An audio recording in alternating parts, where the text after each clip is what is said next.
Sunny San Diego, America's finest city, has one of the highest rates of homelessness in the country. For decades, the city was run by conservatives, despite its large black and brown population, making it the last major city in the country to vote in a Democratic city council. This has led to a city that treats large parts of its communities as expendable. We only need to look at a recent vote by the city to confirm this. Amidst nationwide unrest, the city council recently voted to increase the police department's budget by $27 million. What was their rent relief plan for working class families?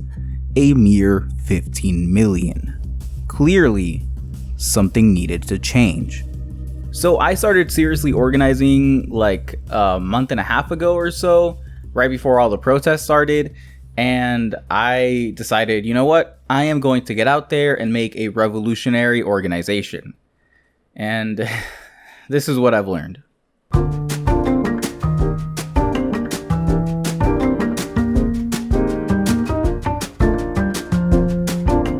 So if you've done any organizing whatsoever, you're probably like, that is crazy talk. The amount of work that goes into building an organization is insane. Why don't you just join an existing one? Like, what are you doing? You know? And that's what I was thinking at the beginning. I was like, this is wild. I don't know how I'm gonna do this, but you know what? I'm gonna try. And you know, you'd be right. It is a lot of work. It is a shit ton of work. But there was one thing that was like propelling me to really want to do this. I was part of an organization, and I'm not gonna name names. Like, I don't want to. The role of an organizer isn't to like fucking burn bridges and shit, you know? Like that is the opposite of what I'm trying to do. But I was part of an organization, and when the pandemic hit, it was like they were sluggish, they were slow, and I saw like the way the internal organization worked. Like even getting something as simple as like a agitprop, like some literature, took weeks. People were just not reacting, you know? And I saw a level of need in my community that wasn't getting met by the organization I was in, and I was just like, you know what, like fuck this shit, like I gotta get out there, I gotta do something. Like by the time I wait to get something moving in the organization, like by then it's gonna be too late, you know? We need people doing stuff now. So that's why I started myself, you know? I really felt antsy and like nothing was going on, and I really needed to do things, you know?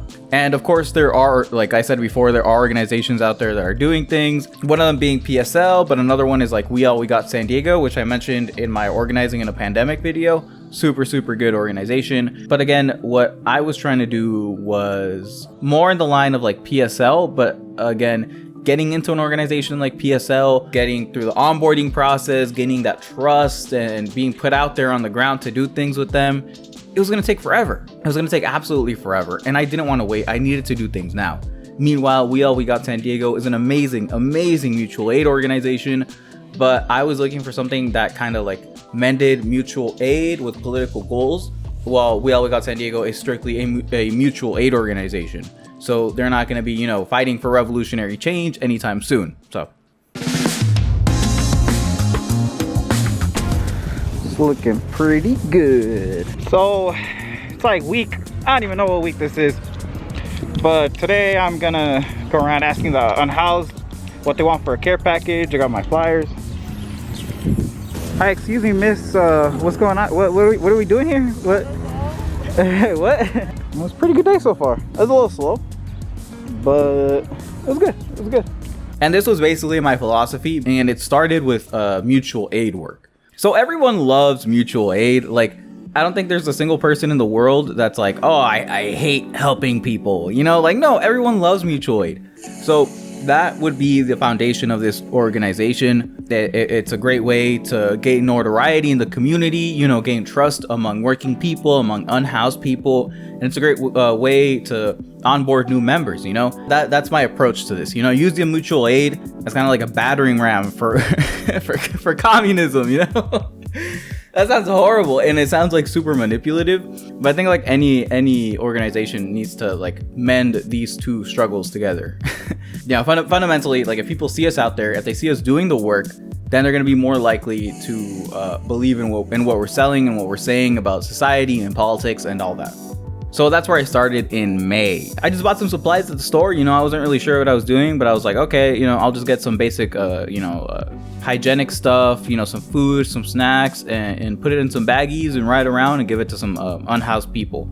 You know, that's the very minimum I can do. So you know, that's what I did. And I've been doing that mutual aid work for about a month now. It's been awesome. I've made like a lot of friends, and I really seen a transformation within myself. You know, like I feel a lot better in my community. I feel a lot more solidarity, even with random people. You know, I just feel so much better. Like I'm even like walking straighter. You know, like I'm walking my dog. I even feel better about it, and it's just awesome. What kind of like this like community solidarity, even if it's just among like a small group of people, it just makes you feel so better. Like it's even improved my like mental health, you know, going out there and talking to people.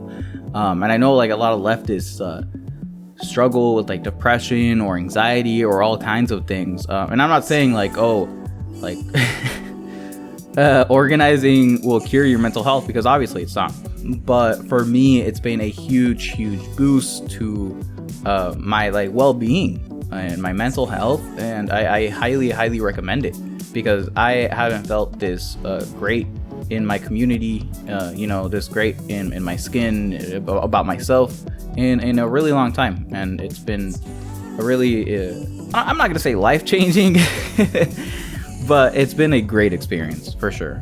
So that's what I was doing. I was out there, I was talking to people, doing the very slow work of base building. And then the protests started.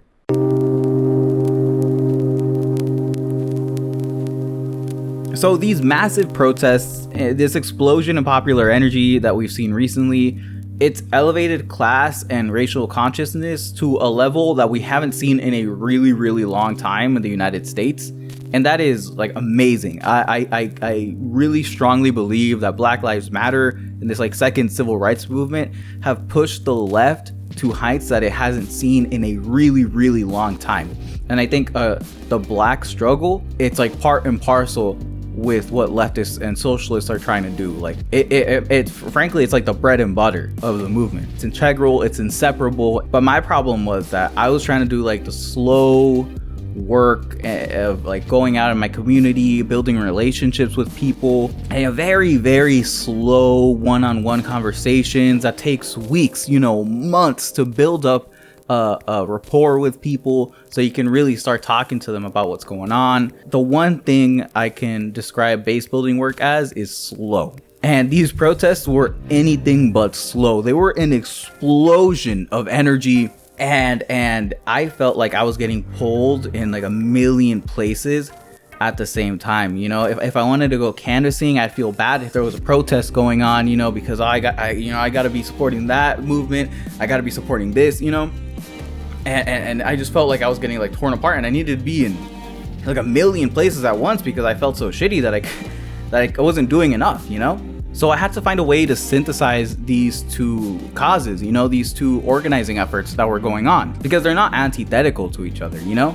And I needed to find where I slotted into the grander movement, and I did. So I'm just gonna speak for myself here. I personally think that base building, it's where the money is. Building long-lasting relationships with people in your community, that is what makes revolutionary change. What made me come to this conclusion was that when I was out there, I'd be standing in front of like a supermarket, or I'd be talking to people by knocking on their door, and usually my opening line was, oh, like I'm your neighbor, and I'm out here like trying to talk to people about what they think of current events going on in San Diego. Have you heard of the protest? And then they'd usually be like, oh yeah, I've heard about the protests. And I'd be like, oh, okay, great. Like, do you support them? Do you oppose them? I don't really get too many like antagonistic people towards me. I feel like people in our community are generally pretty in agreement about what's good and what's bad. You know, there's not a lot of like white people here. Basically, we live in a segregated community. So basically, we live in like a colonized segregated community. You know, we're colonized people. So people generally agree, but you never know to what extent they agree. You know, I can't be talking about like, oh yeah, like you heard about the protest? Yeah, man, abolish the police. And then they'd be like, what the fuck? Like, who is this crazy dude? You know? And that's the point. I'd ask them if they agreed, and most people would be like, yeah, I agree. You know, I saw that video about George Floyd and it was awful. You know, it was horrible, and those police needs to be brought to justice. We need to institute reforms, you know? But that's where their support like ended. If I brought up like defunding the police, or like God forbid, if I brought up abolishing the police, or all these other things that are getting talked about, like property damage, you know, burning down buildings, like more radical stuff, people just kind of like lost interest, you know? Their conception of what was possible was just like police brutality reforms, you know, like getting the bad cops out of the force. So many conversations and like the discourse and everything that was happening within the movement was kind of insular. It was happening within the movement, but it wasn't getting translated very well to regular working people. And like, I feel like some people might be like, oh, well, it's like a race thing, but it really wasn't, because it didn't matter if they were black, if they were brown, if they were Asian. The sentiment was basically the same for like the majority of people I was talking to. I feel like people in the movement had gotten pretty radicalized, but that radicalization process, that new consciousness, hadn't really spread into like the mainstream, you know, the vast majority of people out there. And I feel like a lot of this has to do with the fact that it's like largely a youth movement. You know, it's people that are already like predisposed to this kind of like political activist type of thinking. I can't call it only a youth movement, but it is predominantly youth, you know, college students, all that. And the problem is I wasn't talking to these people, you know, I was talking to adults. I was talking to people who worked for a living, you know, late 20-year-olds, 30-year-olds, 40-year-olds, you know, and they just weren't getting the message. The message wasn't getting across to them. And I was thinking, you know, like, okay, I could go to these protests, I could go participate in this movement, but then who's gonna be bringing that home? You know, who's gonna be bringing that home to the people next door? And nobody's doing this. That's the problem I see. I can't say nobody because I don't think that's true. I think there are some people doing it. You know, I'm sure like Party for Socialism and Liberation are doing some canvassing work. You know, they're out there doing some base building. But fundamentally right now, the energy on the left is being spread out into this movement. And I feel like people have been really disregarding the hard and slow work of base building. That I don't want to call that a bad thing. Absolutely not, because this is a very, very, very important moment in history. Like, absolutely. And we do need to be out there. We do need to be participating.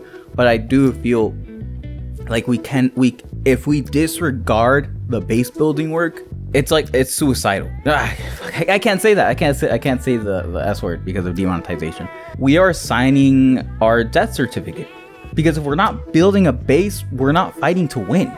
And you know, some people might disagree with me, you know, tactically, some people might, but you know, that's fine. So absolutely, you know, fight 110% for Black lives. Fight 120% for Black lives. But don't forget the base building work, because that is where revolutionary change comes from. So it's future Daniel here.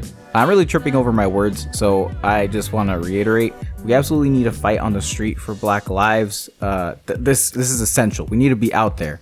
But if we truly want to fight for Black lives, then we need to do base building work. There is no going around that. That rant took way longer than I thought it was. So basically, yeah. So I was like, okay, base building work, right? I'm gonna define base building work. Let me like search it up. Basically, base building is the act of building like a base of support, and it's opposed to something like movement chasing. Like, say there's a Black Lives Matter rally going on, and you focus your efforts on like getting people from that movement into the socialist movement. You know, that's something that happened a lot with the anti-war movement. That's like the left was really involved heavily in the anti-war movement, and the anti-war cause was used as a way to onboard people to the left, which is, you know, it's good if it's done tactfully. You know, like you can't be out there with like red flags in a Black Lives Matter protest and just be talking about socialism, because I mean that's disrespectful. You know, you can't be doing that shit. But it is a good way to get people on board if you do it right. But it isn't a sustainable way of doing things, because eventually there's ebb and flows to this. Right now, you know, we're on a high. We're on a high tide, and there's like crazy popular movement and energy that's going to subside. That is going, you know, after Ferguson, there were like outbursts of protests here and there, But it's been a really long time since 2014 that we saw that same kind of popular energy. So in a year from now, in 2 years from now, when there isn't, mass protesting in the streets, we have to ask, okay, how do we make sure we're still in a strong position without a big movement basically supporting us? And that's where base building comes in. Base building is essentially building long-lasting relationships with people in your community. It's canvassing, it's one-on-one conversations, it's talking to people in your workplace, it's helping other people unionize. It's basically, like I said, building that base, building trust. Trust is like the most important part of all of this, because then it doesn't matter how many protests are going on, it doesn't matter what's going on in the world. If you have that base, you are, I don't want to say like indestructible or anything, but you are very, very formidable against the ebbs and flows of, social change. And that's huge. That is super, super huge. And I decided, you know what, I'm going to commit to that. So that's basically what we've been doing every single Thursday. We've been doing mutual aid work in the park. We go out there, we have a little table, and we start handing out supplies. We actually got 2 volunteers, which is super awesome. So basically right now we're a 4-person project. And I really think we've established ourselves, like I myself have made some friendships with unhoused people, but more than that, they know I'm going to be out there every week. They know I'm going to be handing stuff out. They know I'm going to be giving food, supplies, things they need. And they know I'm an ear to listen to, whatever struggle they might have. I like this one guy hadn't gotten his stimulus check, so I helped him out with the information and I like offered some help, and thankfully he had the means to do it himself. But I asked, like, okay, if we're not out here, then these people aren't getting the help they need, and that's unacceptable. So that's basically what I've been committing myself to. So we had a quick little intermission because my camera died. But we're back. Yeah, I could go on like forever telling all these kinds of stories and experiences I've had out on the street. But before I go any further and talk about where I want to take the organization, what's left to do, and the more political stuff, outside of mutual aid, I do want to put out a funding request. Mutual aid is expensive, surprisingly. Like, and again, no pressure for any of this. I fucking hate like even asking for this shit. But if you do want to support a mutual aid project that directly helps Black and brown people in a predominantly Black and brown working class community, you can head over to liberapay.com/Torres_ASDF and help out. Like even like $50 a week in donations would help out so much to make this like a recurring and solid thing that I don't have to worry about acquiring funding for all the time.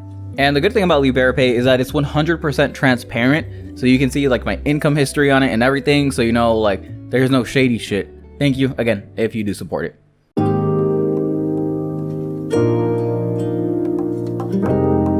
So I wanted to ask, right now it is fundamentally a mutual aid organization. So how do I go about building it to become a radical revolutionary project? It's a legitimate question because right now the people that are involved, outside of me, like I'm a full fucking communist, but the other people involved are generally apolitical. They're charitable people. They obviously care about people and they're sympathetic to these causes, but they're not socialists or anything. So I'm like, partly, to start a conversation with you guys, because, I'm new to this. I'm figuring this shit out as I go. I'm not like some master organizer or anything, I'm just kind of doing things because I have the privilege of being able to be out there.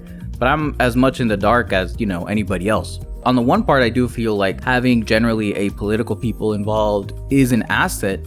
In terms of, I've talked about the leftist deadbeat before that doesn't organize and doesn't do anything, and they read 100 books, but they're not out there in the street. So on the one hand, I'm glad we don't have those people. But on the other hand, one of the big things I think we're gonna have to do is internal political education. So one of the things I'm gonna start trying to do is like a bi-weekly reading group. I think I want to do like a Angela Davis or like some prison abolition text first. I haven't read any Angela Davis, so I think this is a great opportunity for everyone to learn a little bit of what's going on, and to become, a little bit more radicalized. And I feel like Angela Davis, in prison abolition is a great first step because it's not scary like Karl Marx. You know, if I suggest like, oh, maybe we can read, you know, the Communist Manifesto, then people are like, well, what? But if we talk about like Black liberation, it's like, okay, like that's something people are a little bit more comfortable with. So definitely going to be trying to, you know, slowly radicalize this project. But I do have to assert that it is a democratic, you know, organization. I don't decree things, you know, and I don't want it to be that way. I want everyone to feel like they have a stake in this, and I want the radicalization of everything to happen naturally.